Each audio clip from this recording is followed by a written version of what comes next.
You are watching Matt's Minis, a Louis Lafleur program. This is a free episode available due to the graciousness of Mr. Lafleur himself. Please support the Patreon at www.patreon.com/LLPQ to watch all Matt's Minis episodes, including ones from past seasons, and other wonderful programs. These are Matt's Mini Movies, presented by Mr. Louis. These are Matt's Mini Movies, presented by Mr.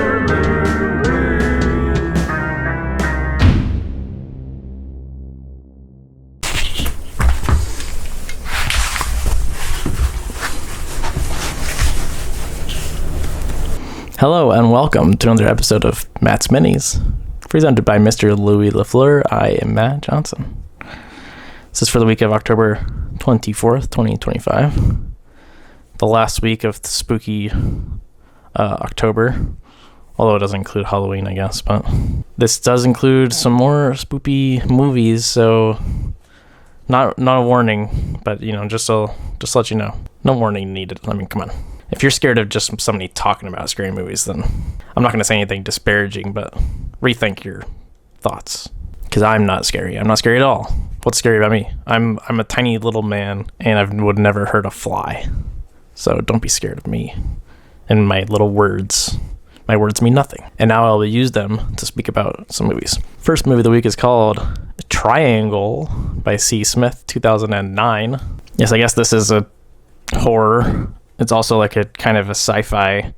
I didn't realize it's like a time loop horror movie, which I just don't care about. These are like my least favorite type of movies, where you're watching the same thing over and over again, and then it's like, seeing the little changes, and it's like seeing herself, the main character, who's in a little time loop, like seeing her past selves and her future self, and all these types of things annoys me. Like, it's one thing when you got like a time travel movie and they go back once and they're fucking around and shit, but when you just got the same thing over and over again, like a source code or a live, die, repeat movie, it's like, I don't need to ever watch these. If somebody told me beforehand it was one of those, I would have just turned it off.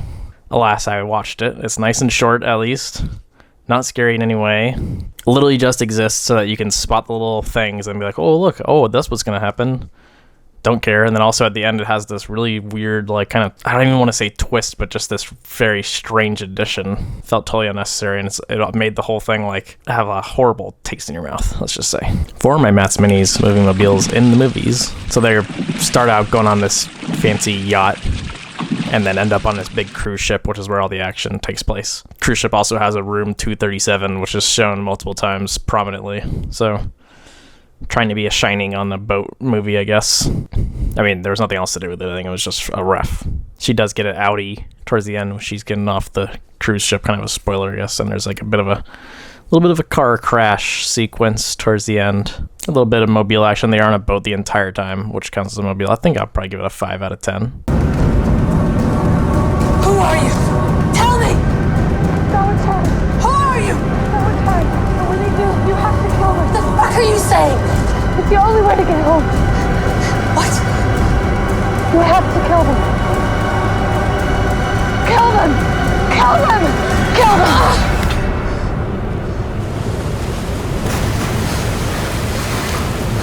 All right, that was Triangle.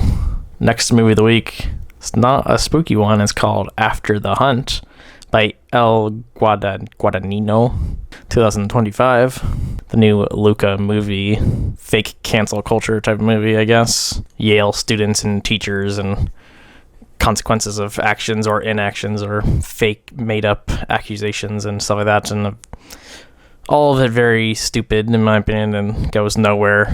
It feels like it's one of those movies that's trying to get people to like try to question what's actually happened and have some kind of discussion, because it doesn't really reveal all that much. But you can tell just from the way that the actors are acting, in my opinion, and these whole characters that are so one-dimensional, what's going on here pretty quickly. So yeah, didn't bring anything new to any kind of conversation, in my opinion. I guess Julia Roberts was okay. I didn't really like any of the other. The other guy, her husband, was also pretty funny. The whole time I'm like, why is he with this woman? Because she's only like reprehensible at all times. And also just listening to all these people talk just makes you want to blow your brains out, and you have to do it for the entire movie. So not my kind of movie. For my Matt's Minis, movie mobiles, and movies, the only one I remember, which I didn't write anything down because I was in the theater, but Julia Roberts is driving like a pretty fancy SUV, and a couple of times goes to her little secret apartment, I guess, which is like in a lower rent type of neighborhood, and drives it there. And there's like one scene where she's getting in it in the morning and got some dudes that are, looking like they're poor compared to her, rich Yale professor, and looking at her like, what the fuck are you doing here, lady? And then she drives off in her fancy SUV. Probably like a Range Rover or something, I don't remember. That's really the only mobile that I can remember, so I think I'll give it a 2 out of 10. In your opinion, what we lost during the politically correct era, and what we have to expect in Hollywood after the Me Too movement and the Black Lives Matters are done? The two of you, Andrew and Julia. Well, okay. All right, that was After the Hunt. Next movie of the week, I did go up to the movie theater and watched a few movies all in one day. They had some cool stuff going on.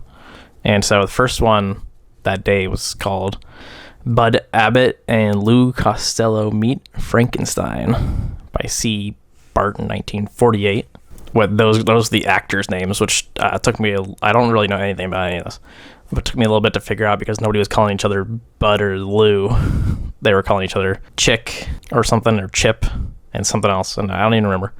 But there's also this is not just Frankenstein, but we also got Dracula and the Wolfman, and both Dracula and the Wolfman are by the actual actors, Bela Lugosi, and I don't remember the Wolfman's name. But Frankenstein is not Boris Karloff, the real original Frankenstein. Not original, I guess, but you know what I mean. Talked about it last week. But of course, this is just like a comedy involving them, so it's almost like, throwing the Three Stooges in here or something. Like, I did like Lou Costello as my little short king. This just gets made fun of for being a little man all the time. There's like multiple women that are like feigning in love with him, I guess. So then like everybody is just kind of like, the fuck is going on when these women are just throwing themselves at this little short king, which was good. Definitely had some laughs, especially like towards the end when the Frankenstein actually came out, and they're basically just doing like slapstick with Frankenstein and Dracula like running into shit, and I don't know, just stupid crap. It was fun, and I watched. They projected on 16 millimeter. It was nice. He was saying like one of those films that have been shown a million times, For my Matt's Minis, movie mobiles in the movies, really the main mobile I remember was that they were taking a little boat out to the island. I think there was an island that castle was in, like Dracula's castle type of deal, where they're reanimating Frankenstein, and Dracula also had to be involved. Really think it was just a little boat, so I'd probably also give this 2 out of 10. Come on, open up that crate.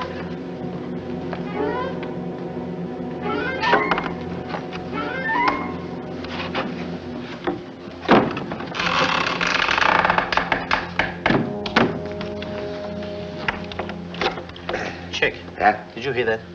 Yeah, I heard you pulling the nails out, certainly. Go ahead. Pulling the nails. All right, that was Bud Abbott and Lou Costello Meet Frankenstein. The next movie of the week was called Night of the Living Dead by T. Savini, 1990. Yes, I saw this in the theater, and this is the uncensored version. I've never watched this movie, and I do like the original quite a lot. To the point of where it's like, why remake it? But I know Romero is involved, and Savini is like a costume legend, makeup legend type of guy, and also Romero prodigy type of guy, I think. And Romero like rewrote the script a little bit to give the main woman like more agency, and she became like more of like a badass, kick-ass woman. And this was a Q&A where she was there, Pat Tallman, I think, and also the younger girl, the little girl, I guess. That's basically not that much in the movie until the end, where she comes out and it's pretty much just a zombie. But it was funny hearing their, I don't know, talking about the set and stuff. And I love Tony Todd, and he's so great in this. It's nice to see one where Tony Todd is really like the main focus, because besides like Candyman, like I know him from so many Star Trek episodes and like X-Files and stuff, and I just love him. But yeah, seeing like a whole movie with Tony Todd as the main force and being just an awesome guy, really awesome movie. I did like this quite a bit. It wasn't like a, why is this even exist type of thing for me. I don't know. It just felt like it was awesome in its own way. Definitely different enough. For my Matt's Minis moviemobiles in the movies, of course, this does open up with a Mercedes, like the original. I'm pretty sure. Going over to the graveyard, and then they start coming back, and then she backs it up right into a tree and ends up in this situation in the house and stuff. And then Tony Todd also shows up. He has a truck, but he's run out of gas, and he's here, trying to hole up with her because he's got nowhere else to go because he can't make it anywhere with its little amount of gas. There's one awesome mobile scene where they go out, like a lot of time they're trying to get the key, so there's like a gas pump close by. They get a key and they try to go over there, and they're driving the truck out, and the dude in the back blows off some zombie's head, which I think was one of the kills that was cut in the original, the censored version, I guess, or whatever, the cut version, where that dude's head just get completely blown off, because that doesn't happen to like any other really zombies. They're just kind of like getting little headshots here and falling over, but this dude's head's just gone. But yeah, and then when they do make the truck to the gas pump, there's a nice big explosion, and they definitely just destroyed the crap out of that truck. So that was pretty cool. There's some good mobiles, even though it's like a full, hanging out in the house type movie. So I think I'll give it like a 4 out of 10, 4.5 maybe.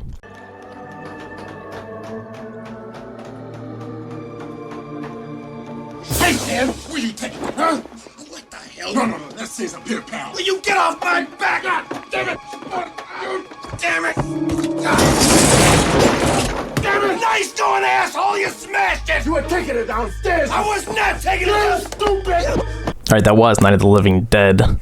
Next movie of the week is called Possession by A. Zulawski, 1981. So I did go and watch the new restoration, I think, in the movie theater. One of my favorites. I think this is on the LLPQ 50 even. One of the movies that I watched when I first started really getting more into movies. I was amazed by how much shit this movie does, and also obviously these insane performances from Johnny and Sam Neill. It's almost like a shame that this movie it's gotten so big, and then people recognize what it is, I guess, from the posters, and it's known as, I guess, a horror and stuff, obviously, but the first time and even the first couple of times that you see the insanity, the monster, I guess, is just so shocking that it's you wish people could watch it without any knowledge of the movie. I mean, because that's basically what I did. I just heard that it was really good and watched it from somebody, and then I was like, what the fuck am I watching, type of thing, in just the best possible way. But yeah, it was really fun watching the theater, and every scene with the German guy just dying laughing. For my Matt's Minis moviemobiles in the movies, there is a Honda motorcycle that features that the German guy is driving around, and Neil gets to drive around a little bit too, which is a pretty big deal. He pulls up also with this button up shirt with 2 buttons done, and it's just flapping around his chest out, Besides that, we got a blue Ford sedan, and then they're in Berlin, so there's some Berlin Wall stuff, but and then there's Mercedes just everywhere, taxi Mercedes again, and sure there's an ambulance Mercedes or something. I can't remember them all, but I was just, yeah. Another one of those German movies where they just got Mercedes everywhere. So good stuff, good mobiles. I think I'll give it a 5.5 out of 10. We don't have to be brutal to each other or even impolite. Our situation is like a mountain lake we are trying to swim in, starting from different shores. I'm not astonished you're here. I was thinking about you just before you came, so now that you're here, let's be open to each other.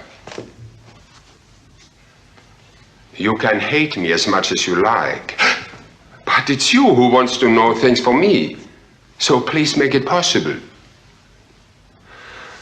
I'm suffering as much as you are.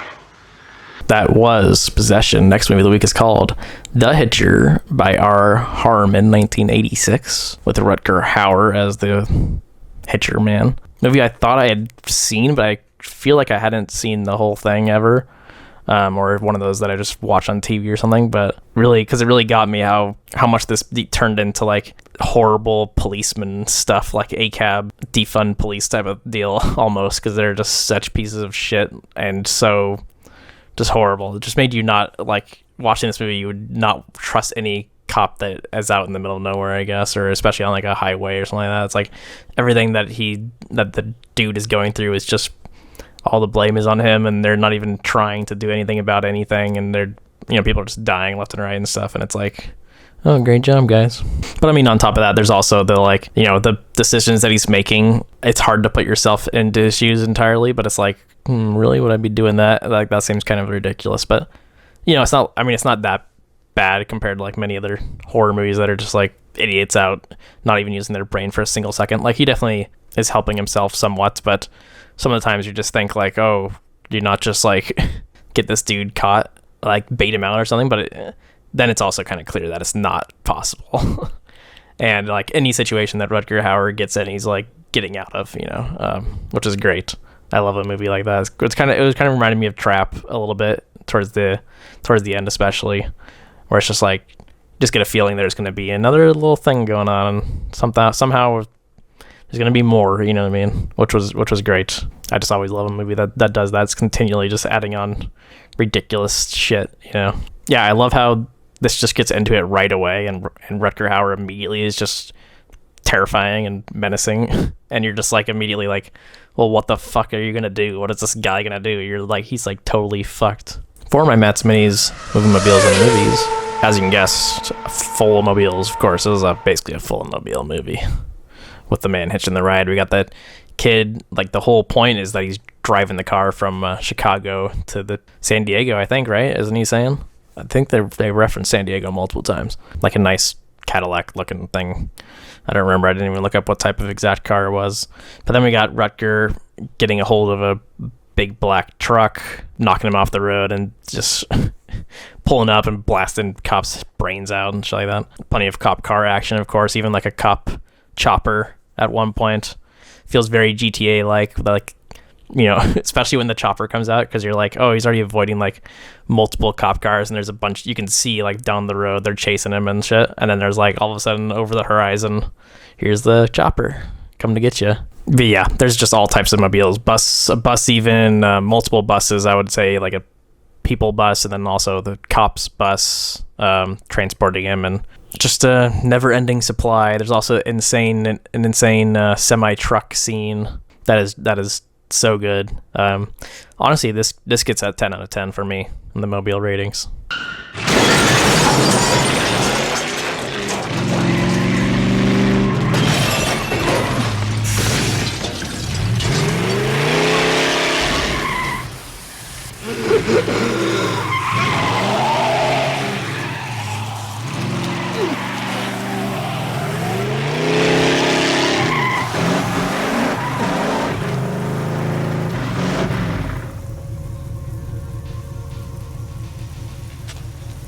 All right, that was The Hitcher. Next movie of the week is called Sleepaway Camp by R.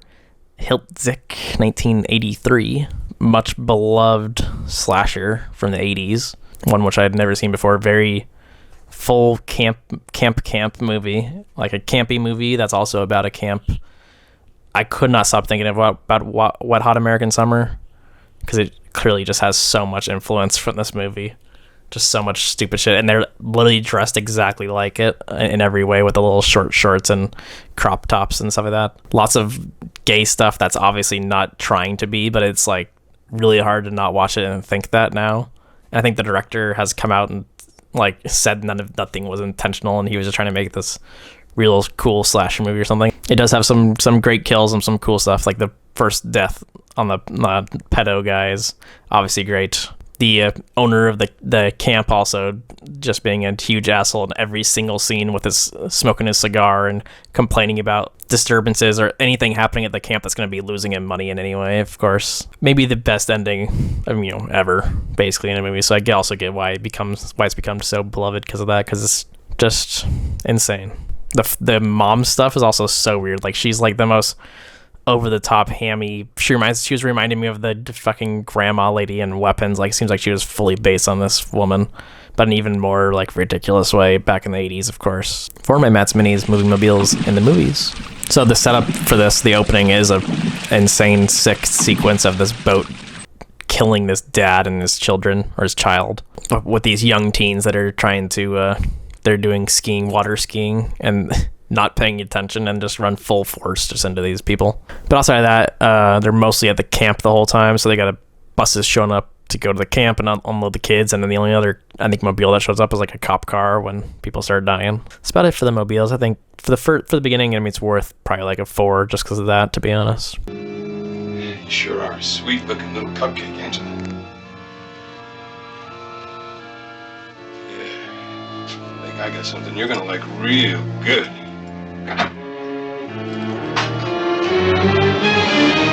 what are you doing? You monster, hear me? You didn't see nothing. Got it, nothing. You sure? Whatever you want. Now get the hell out. All right, that was Sleepaway Camp. Next movie of the week is called Frankenstein by G. Del Toro, 2025.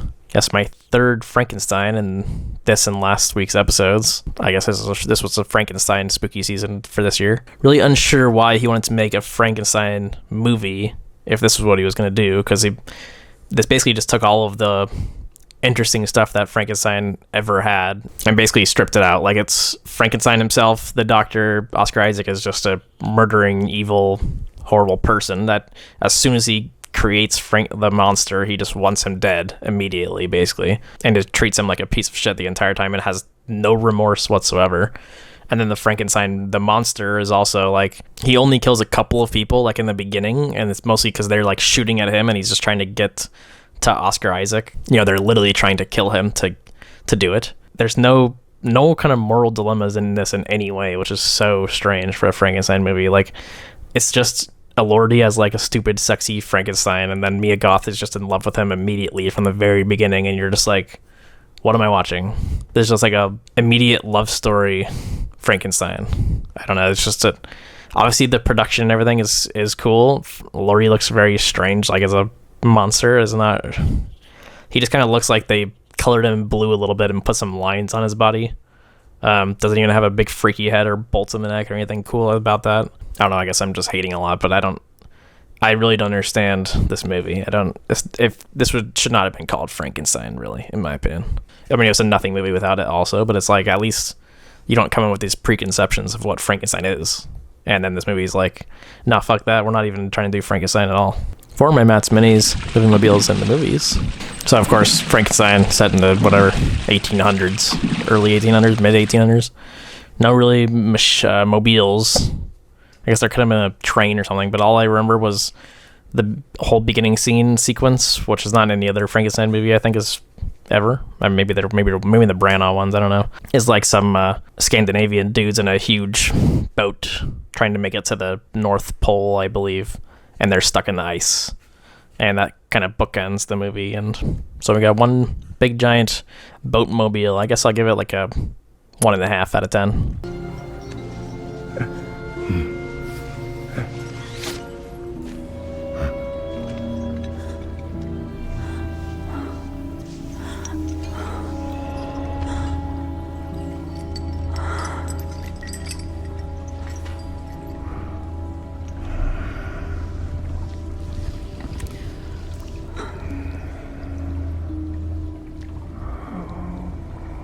Who hurt you?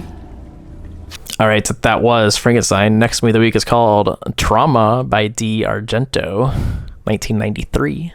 Another 90s Argento movie with his daughter, Asia or Asia. I don't know if she goes by Asia or Asia. I kind of feel like it's Asia because she's Italian. And I think she was 18 making this movie, and she's playing herself she's playing a character that's 16. The whole time you're just like, Dario, what are you doing? Why did you do this? And then the main dude like finds out she's young and he keeps calling her kid the whole time, and then later on some stuff happens and you're like, really guy? But if you can get past all that, this is maybe one of my favorite Argentos. It just goes completely off the rails, especially in the back half, where you're just like, the whole time there's like a killer that's killing people with like a garroting device or something. It's like a wire, and he sucks it in to cut people's heads off, but that just leads to some really hilarious things. Like one scene, for example, the dude comes up on someone whose head has freshly been chopped off, and it's still like moving and trying to talk, and he leans down to he's trying to get a clue as to who the killer is, you know. leaning over and listening to this severed head talking. I don't think I've seen that in a movie before. Yeah, this is just a bonkers movie that looks so awesome. It's very Hitchcockian, like definitely what's reminding me of De Palma. Him and De Palma are definitely the two most Hitchcockian type of dudes, especially in like the 80s and 90s, 70s, 80s, 90s thing. I just love the idea of taking Hitchcock to these just insane levels, because De Palma did that bunch of times with Obsession. Argento just as good here in Trauma, and I love it. For my Matt's Minis mobiles in the movies, this whole thing I think was in Minnesota and Minneapolis and around in the suburbs or something, which is so strange for Argento to be filming a movie there, but in the 90s. And we got just a bunch of mobiles. We got a black Ford Explorer thing that the dude's driving around for the most part, maybe a Bronco. When we get to Asia and her parents and her mom, who is Catherine from Twin Peaks, and they would have her like locked up in like some, I don't know, sanitarium type of place. I have no fucking idea. I don't remember. But anyways, they're picking her up in these black coupes, maybe even like a Rolls. They were really fancy looking. Later on, when we were trying to find killer or whatever, chasing down these women and this woman in a little red coupe, and he's driving his black Bronco or Ford thing, chasing them around. Definitely a few chase scenes and a lot of mobiles. I think I'll probably give it like a 7 out of 10 on the mobiles.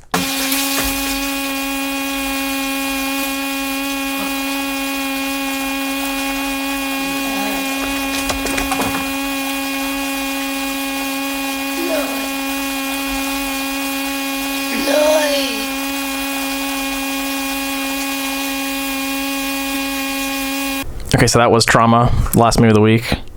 Now it's time for Matt's Minis, mammals and non-mammal animals.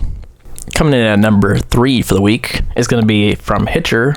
We got the dude gets locked up in a little police jail, and then Rutger Hauer comes in while he's sleeping and kills all of the policemen and lets him escape. And meanwhile, he's walking out and everything's quiet, and he turns and there's this German Shepherd, police dog licking someone's that has blood all over them. Basically, their head has been, neck has been severed or whatever, and they're bleeding all over, and they're fully dead, and the dog's just sitting there licking it all up. Coming in at number 2 for the week is going to be in Triangle, because part of the time loop stuff leads to one of the women dying in like the same way, I guess, over and over again, and crawling off to this deck on the boat where all of her dead bodies are, and she just kind of crawls over her own dead body a bunch of times, and meanwhile there's just a shitload of seagulls that are just plucking at all of the dead bodies. Nasty birds trying to eat their dead bodies, multiple dead bodies and stuff in a row, but what can you do? It's Halloween, spoopy season, But number 1 for the week is going to have to be from Trauma. There's a little kid that lives right next door to the killer that spots a little gecko looking thing. I think it's a gecko or like a little lizard, follows it into the killer's house, and then grabs it and for some reason just squeezes and smashes and kills it. And you're just like, the fuck, little kid? What is wrong with you? Insane moment in an already insane movie. So that's it. That's my Matt's Minis for the week. Signing off. Goodbye.